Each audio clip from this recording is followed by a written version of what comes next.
I'm Sherilyn Skolnicki, and this is Brilliant Balance, the show for working women who are ready to shine. Each week, I bring you ideas, inspiration, and insight on balance, business, and getting it all done gracefully. You ready? Let's be brilliant. This is episode 179 of the Brilliant Balance podcast. Okay, friends, let's talk about personal development today, or maybe I should call it self-help. That's maybe a more familiar term to you. First of all, what do you think of when you hear those words? When I say personal development or I say self-help, and what do you think of? Do you think of the self-help section of, a Barnes & Noble bookstore?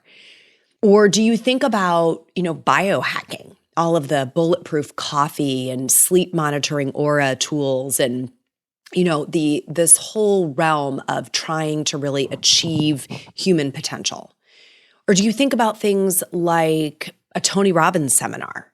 The fire you up and unleash the power within. Is that the imagery that comes to mind? Or maybe you think about podcasts, the ones that unpack psychology or unpack human behavior. Or when you hear personal development or self-help, do you think about a retreat, like a yoga or a meditation retreat at a wellness spa or something else altogether? I'm bringing these different themes and images to mind because there is a pretty broad range of things that we could categorize as personal development or self-help. I prefer personal development, I think, as a terminology. It's the territory I would place Brilliant Balance in. This is a personal development podcast. And I'm curious, when you hear those, are those themes or images or some subset of them attractive to you? Are they magnetic? Do they make you want to go hang out there, learn more about those things? Personal development broadly, I think it's often about the pursuit of goals and the associated commitment to really building the skills or acquiring the knowledge that's necessary to achieve those goals. And I love this stuff. I can't get enough of it, right? This is a deep personal passion, one that only seems to grow as the years go by. Built my entire business around it. And so I'm often surrounded by other people who love this stuff too. But there's one person in particular in my life who really does not share my love for all things personal development, and that's my husband of 20 years. And I've shared this little tidbit, this little piece about my life with people in my client groups because people often assume that he must, right? How could you be married to me and live every day with me and not be into this? I think they imagine us having these long, stimulating conversations about all of these ideas. And that is really not how it goes down. So when I share that, so many women in our Brilliant Balance client community can relate to that. And I suspect there are men listening who can relate that, while they're really into personal development, their wives or their partners are not into the same thing. And so why does this matter, right? Why does this come up all the time in coaching? And it definitely does. Why does that happen? And does it matter? And if it does matter, why does it matter? And kind of what's a girl to do about it, right? So that's what I want to talk about today. I want to explore this dynamic of what you do when your spouse or your partner just isn't into personal development and you are. Okay? So the first thing I want to talk about is why this bothers you. And I've put some thought into this. I've chatted with some of our clients. I've kind of done some reflection of my own. Why does it bug you if you're really passionate about this stuff and they're not? And then after that, I'm going to talk about what do you do in kind of each of those circumstances. Okay. So the first thing, and tell me if this relates to you or if you can relate with this. The first reason I think it bothers us is that then you have no one to talk about it with, right? It's almost like at this point, it becomes almost like any other hobby or passion. When you love something, you want to share it. You want to talk about it. You want other people to share your enthusiasm for this. And so whether that is, golf that you're into or wine or, a video game like FIFA, or you're into gardening or sports cars, like whatever you're into or whatever they're into, right? You could talk about it all day long. And you just can't understand why everyone else isn't as into this thing as you are.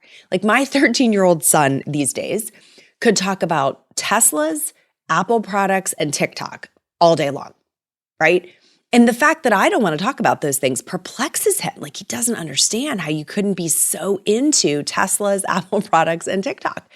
So too with us. Personal development, I think, is a hobby of sorts. And so we want to talk about it. And I'm going to skip any value statements about, well, is it a better hobby than something else?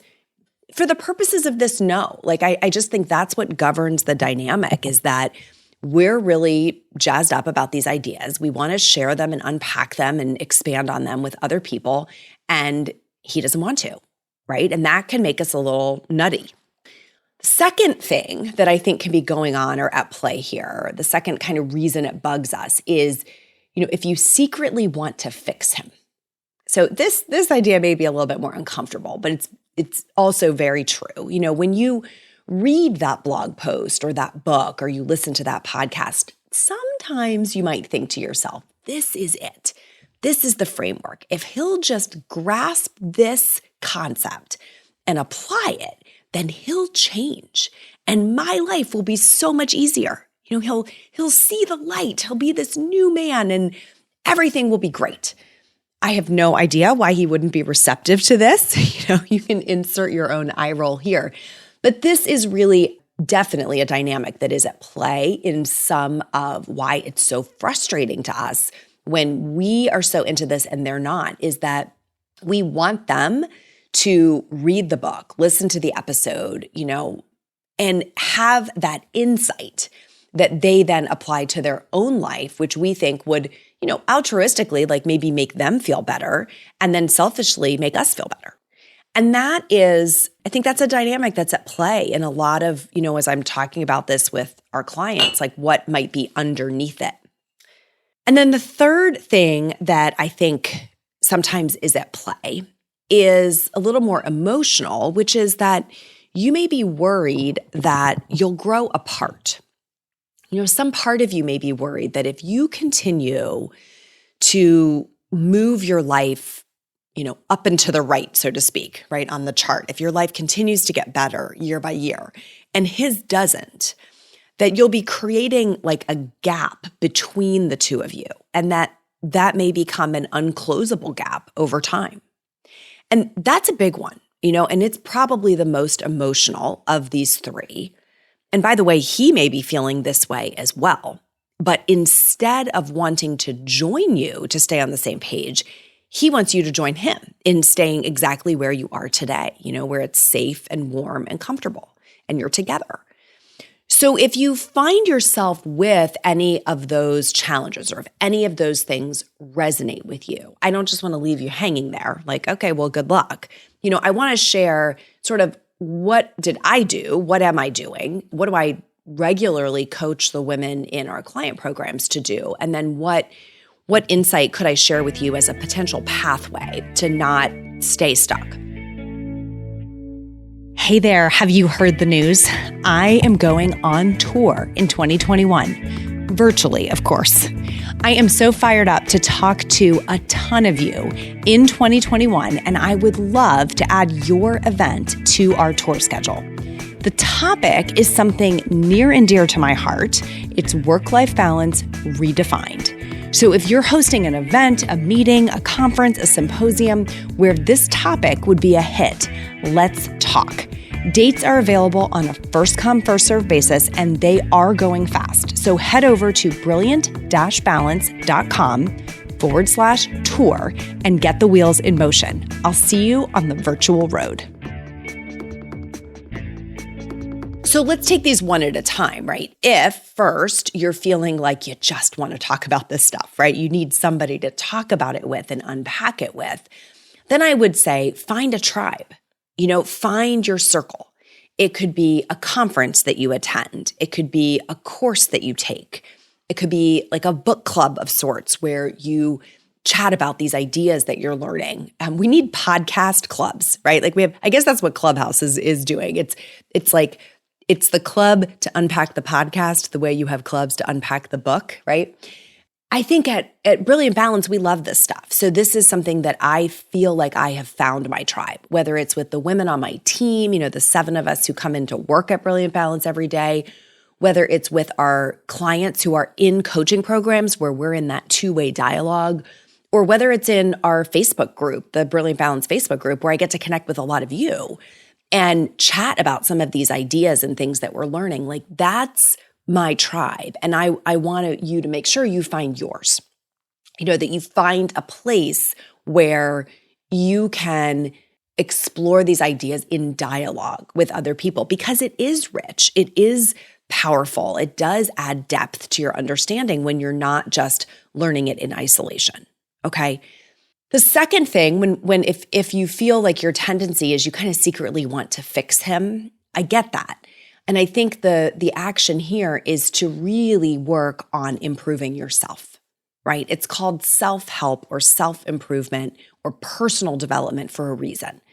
And when we keep our focus on our own opportunities for improvement, right, we internalize that podcast that instead of saying, oh, here's what he could do with that, or we read the book and we think, oh, he needs to hear this. Maybe we need to pause and take a beat and ask ourselves, what do I need to apply from that, right? Where's the lesson in what I'm learning that is solely for me? And that notion of really focusing less on what everyone else can change and fix about themselves and more on our own selves is deeply powerful. And then we want to let those changes that we're making, right, those improvements that we're making, we want to let those be inspiring and magnetic to the people around us. We want them to wonder, like, what's she up to? What is she doing? How do I get some of that, right? She looks like she's so happy and vibrant and pulled together. Like, I want that, right? What is she doing? And that curiosity can then lead someone on their own pathway. Whether it's your partner, like we've been talking about today, or whether it's your sister or a friend or one of your children or a parent, like you can be that shining example when your emphasis is always on yourself. And then in that third territory, the one I said was a little more emotional, where you're worried that you may grow apart. I think the pathway here is to stay really focused on staying connected.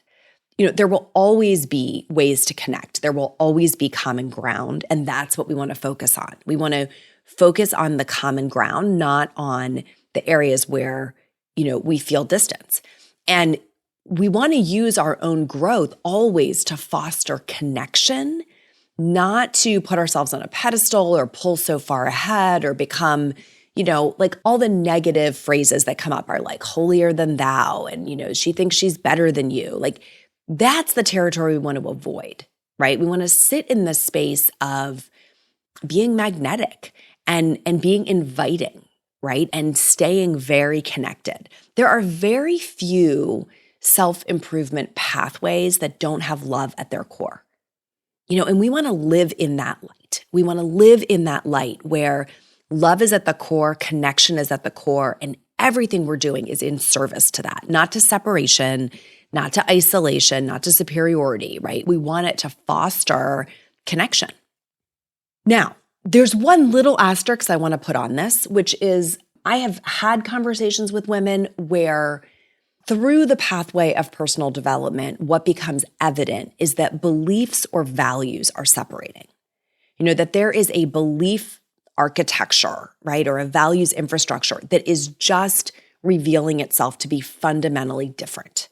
That the path he is heading on is moving away from, like actively moving away from the path you are on.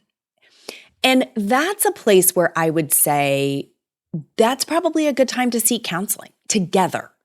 That will be difficult to resolve independently, but that may be a place where you want sort of an objective third party in the conversation with you to sort out where is the common ground. If it's starting to feel like it is more and more difficult to find, right? And you're sort of going to your corners, that common ground is everything, right? That is the key to longevity in relationships, is always being able to come back to and find that common ground. And so if you're feeling like beliefs or values, like core values, are separating, that's a good kind of tripwire, a good trigger point to say maybe it's time to to go and seek counseling together.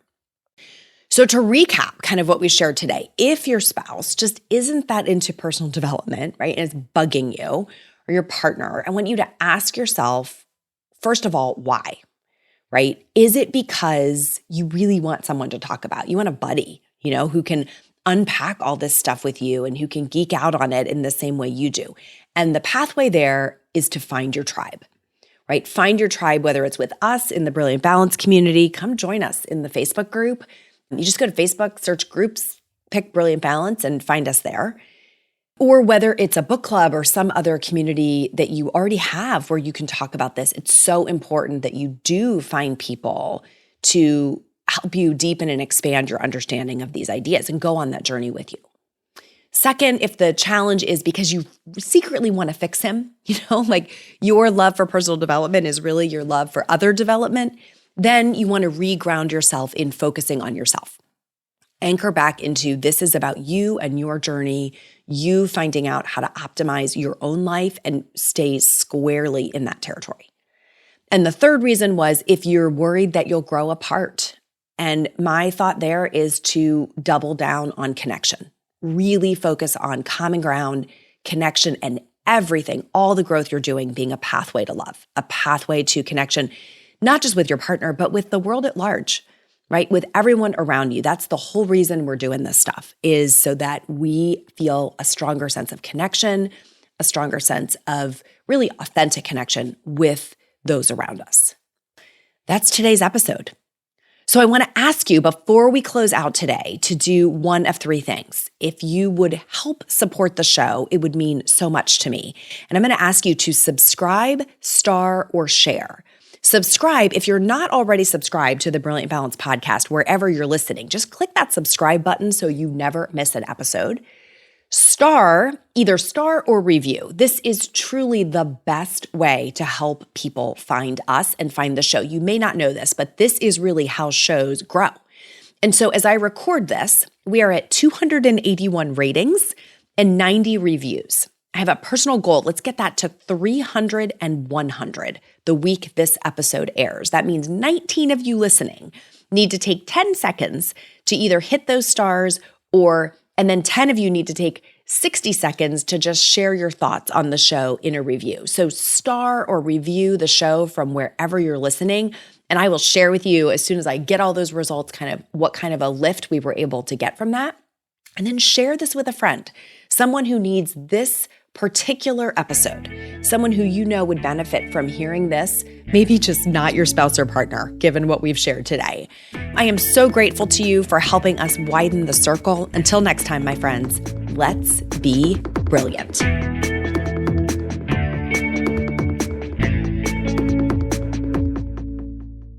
This is thepodcastfactory.com.